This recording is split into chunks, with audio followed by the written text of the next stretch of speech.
Has anyone paid any mind or given any thought to the fact that law uses different definitions for our everyday common speech? Contract language is intentionally complex because it's designed to weaponize our dialect. And it's one of the most glaring indicators of mass indoctrination that we have.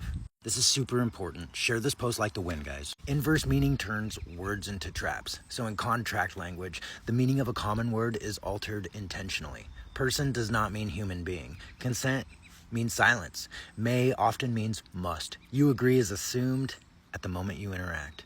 Everyday language that we're taught in school is not the language of law, and yet we're bound by it, which is not a coincidence, rather a containment field that weaponizes our familiarity. They use obfuscation as control. The longer and more convoluted the sentence, the more compliance it can extract, which is exactly why most contracts are unreadable to the average person. So you're not dumb. It's just a language that was never designed to be read. It was designed to bind, not to be understood.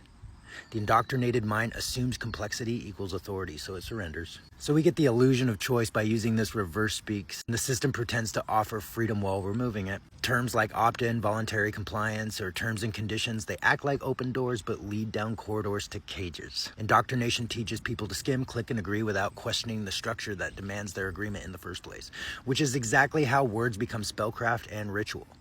Legal language is a modern form of spellcasting, and this is more than a cute metaphor. It's etymology. Spelling, cursive, petition, motion, summons, these are all ritual terms. Judges wear robes. Courts are temples of commerce. Language here summons reality, often at the cost of your rights. But if you call it what it is, you're seen as fringe or a heretic. So we get no true translation. One of the most sinister markers of indoctrination is how few people even know that contract language has a completely different dictionary. Black's Law Dictionary, for example, defines the operational meaning behind legal terms. But it's not taught in school, it's not a part of civics, and that omission is surgical, because it maintains the power gap between those inside it and those who are offered to it, which enforces illiteracy. People think they speak English, but we don't. Not really. We speak a dialect of domesticated consent, and the systems that rule them speak an entirely different tongue, hidden inside the same words. This linguistic bait and switch is the clearest sign that you're not dealing with an accident.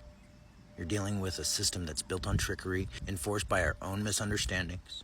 If language is the operating system, then contract language is the malware that mimics our tongue, uses our trust, and reroutes our rights into privileges and our existence into a product. We could take this further too, with how the language shows up in government's oaths, corporate policies, birth certificates, and land use agreements, or so-called environmental regulations. Maybe another time though.